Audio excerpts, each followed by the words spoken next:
Okay, this episode of Star Trek Starfleet Academy is where I get damn near broken.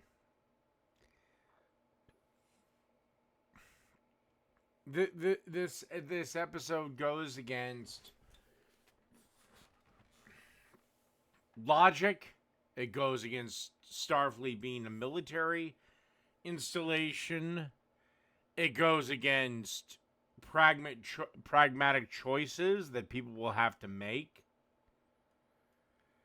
Anyway, let's just get into it. So, the episode starts with Caleb and the hot Betazoid bitch having sex. And immediately goes into them yapping about first times, and she's cucking him about how the first time she fucked a Delton or whatever. So, halfway through that, she takes him into this wonderful fantasy world. So, I guess they can have mind sex. But he immediately gets pissed off because she knows about his mommy and his teddy bear and all that other shit. You know, the stuff that he was so obsessed with getting to the bottom of, but again hasn't mentioned for weeks now. But anyway, it doesn't matter. The episode picks up, and all the cadets are going on a training mission. So they're sending kids to a derelict spacecraft that's already blown up once before, and their objective is to get it working 100%. Shouldn't this be done by experienced Starfleet officers and not children and still in the freshman class? I mean, I'm sorry, but if you want to have them do a training exercise, couldn't you simulate something on your holodeck? Or does Starfleet not have that anymore? You know, simulations? Or construct a gymnasium for a simulation or something? I mean, they did that back in Whetley's time. So anyway, they all take the shuttlecraft over and they dock at the derelict spacecraft, and they got to get the fucking life support system up, and they activate their holographic life support system. Even the hologram does. Why does the hologram need a life support system? She's not real. She doesn't need to breathe. She'll be quite fine in the vacuum of space.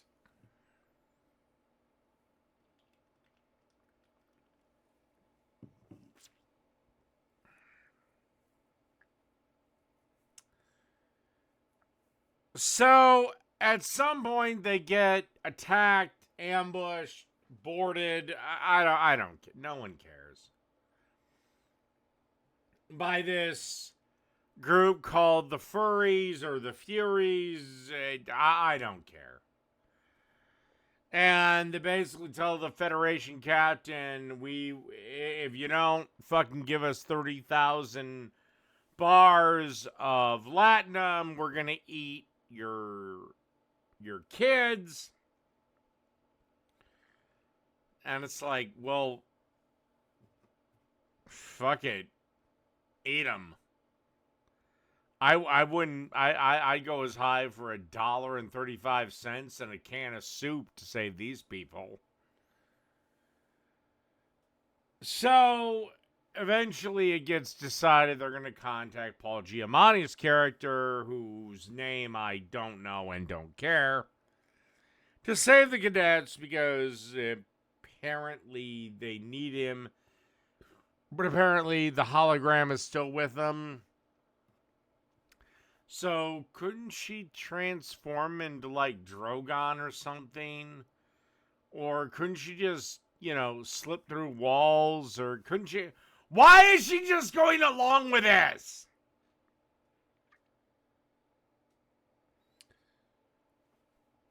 So, ironically, what's funny is there is a white male instructor that actually wins a bet against the fat Jem'Hadar lady and is proven to be a competent commander, and of course he's killed within the first 8 minutes, sacrificing himself to save everyone else.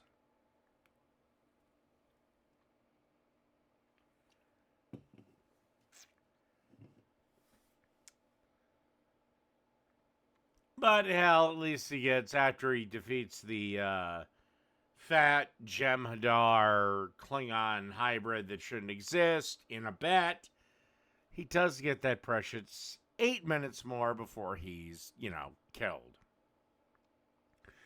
So they eventually work their way up to the derelict bridge. They seal the doors. The gay Klingon and his lover have a moment. And then they figure out they need Paul Giamatti's character's help to defeat the Furies. And in this talking negotiation, Paul Giamatti says, okay, I'll give you the tech to beat them, but in exchange, I want the Federation to cut off 2 fucking worlds. 2 worlds from dilithium so that Paul can have this wormhole back that he wants. So the Federation is willing to sacrifice 2 planets' dilithium supply to save 6 cadets. In this episode, it's mentioned Spock's famous quotes: the needs of the many outweigh the needs of the few or the one. I'm sorry, but this goes to military tactics today. If I have to sacrifice 100 to save 100,000, I'm sacrificing the 100. Yes, it's tragic. Yes, it might not be right in some people's eyes. But that's just the simple pragmatism of the situation. And I'm sorry, no 6 cadets are worth that price. But whatever, this is Starfleet Academy, Starfleet, so I guess fuck those 2 planets, because they agree to it.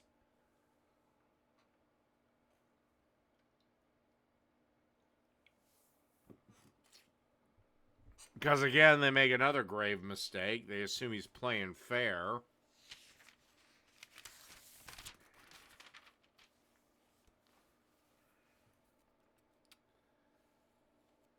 And another thing about this is the fat, I don't know if she's a cadet. I don't know what her rank is. But the fat badge eating bitch, she starts freaking out. And even Alejandra's character starts freaking out, but isn't part of Starfleet command training. When you're put in charge of a starship, or you're put in charge of the bridge, right? Isn't that one of the part of your training where you have to order people to their deaths? Wasn't that why it was so hard for Deanna Troi to actually pass the command officers, the bridge officers, bridge captain, whatever the fuck, command officers test?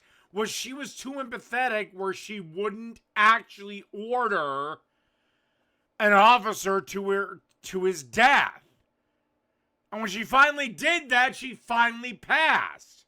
Now, she ordered 1 officer to die to save 1,000 souls aboard that ship. And Deanna didn't want to do it.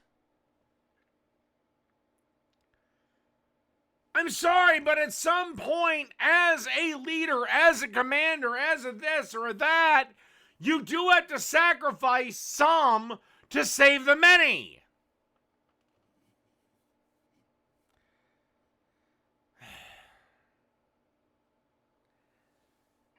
Anyway, the only thing I noticed, because my God, does Paul Giamatti's character, after Admiral Dickshit leaves, he has a scene or scenes. I don't know. It seems like torture, so I don't know. Maybe just one big long scene. I don't know. I don't care. With Holly Hunter's character, in which they talk. It's mostly Paul Giamatti doing the talking. And oh my God, Paul Giamatti is a good actor. I've really liked him in several roles. But holy fucking running nylon Christ! Is this a horrible villain speech? It literally should be studied for the textbook definition of overacting. And it should also be studied in writing classes for the example of a completely pointless fucking scene. This scene does nothing, goes nowhere, does nothing to just pad the fucking runtime.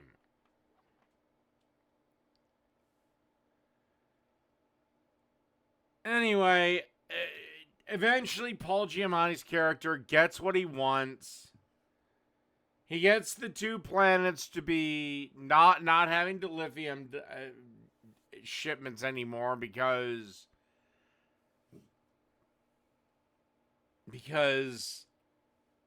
I don't know, you can control 2 wormholes or something. And again, they're sacrificing 2 planets to save 6 cadets. Again, this would be like the U.S. giving up the southwest portion of the United States to Mexico to save 6 Marines. But then wait. Big shock. Paul Giamatti's character betrays them to the furries. So the Betazoid bitch at some point says, hey, I can contract with Pretty Boy, aka Caleb, and I can send instructions for him to do what we need him to do when we need him to do it. But she rips out her, I don't know, inhibitor chip, whatever, to drive said assholes away. Oh, by the way, this is the most fucked up part. The alien assholes, the furries, they're apparently a bat-like species. Well, then why don't they fucking fly? So we have this little tender moment between Caleb and the beta bitch, and then she screams, and all the furries die. Oh, and yes, the Vulcan dies. I don't care. I really hope the fat black hologram dies, but the Vulcan was white, and she's a chubby black chick, so I know she's gonna be back. We all know this.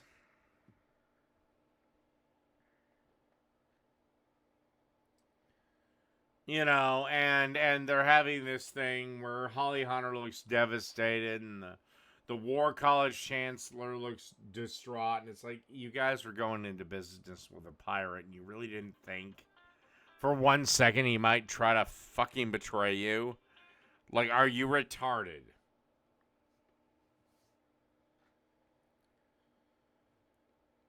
And ultimately, I decreed this episode to be utterly pointless.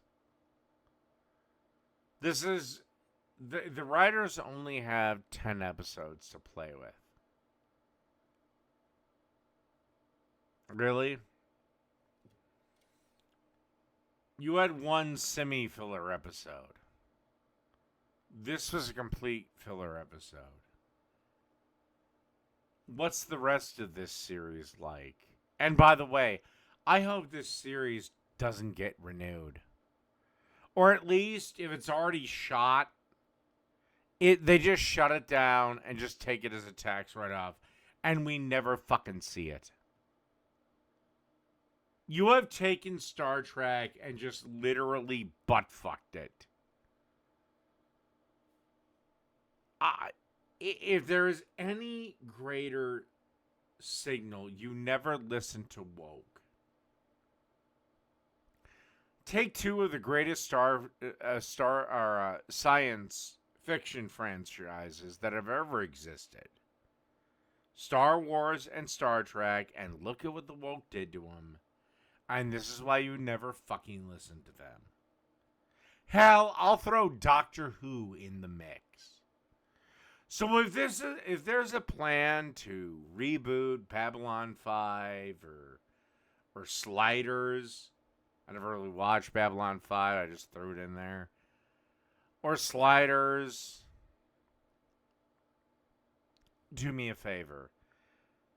Every fucking woke writer you have in the room, take them to the nearest window and, like Edward Longshanks, throw them out!